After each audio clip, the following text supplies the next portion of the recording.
All right, everybody, I'm going to show you quickly how to make some seaweed magnesium foot spray.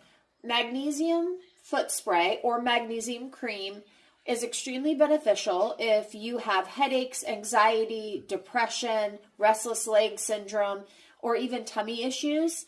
I personally can't take the magnesium over the counter, so I use my magnesium spray before bed and my magnesium cream in the morning to kind of help with morning work jitters, and then at night to help me sleep. And if I forgot to mention that, it also helps with sleep. So first, we're going to just use our gloves. Having a little bit of the magnesium go onto your hand is fine, but where it's the straight magnesium water, you don't necessarily want to, accidentally spill it all over your hands or something like that. So always use gloves.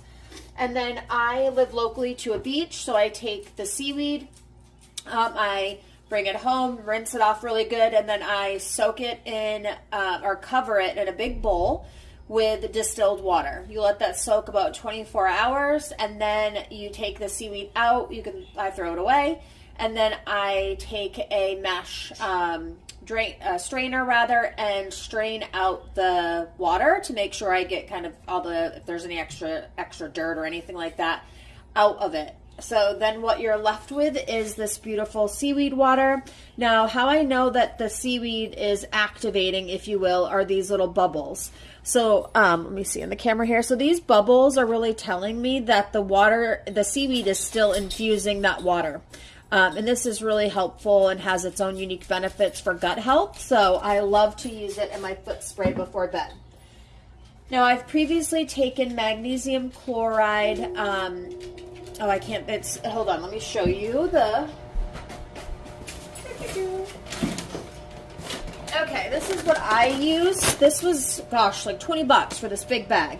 But it's magnesium flakes. Magnesium chloride is what you're going to want to use when you're making your own spray or cream. That's the best kind. I use unscented. And what I did previously was I just boiled some water, took that off the stove, poured it into a glass bowl, and then I poured the magnesium flakes, let it dissolve, let it cool, and then I put it in my container. I did make some magnesium cream this morning. So I'm not left with much, but I'm hoping I can get at least 4 of these 4-ounce bottles of the magnesium spray, as I'll be selling them at a local store that I work with. So what we're going to do is I want to measure out this fractionated coconut oil. Whenever you're adding essential oils,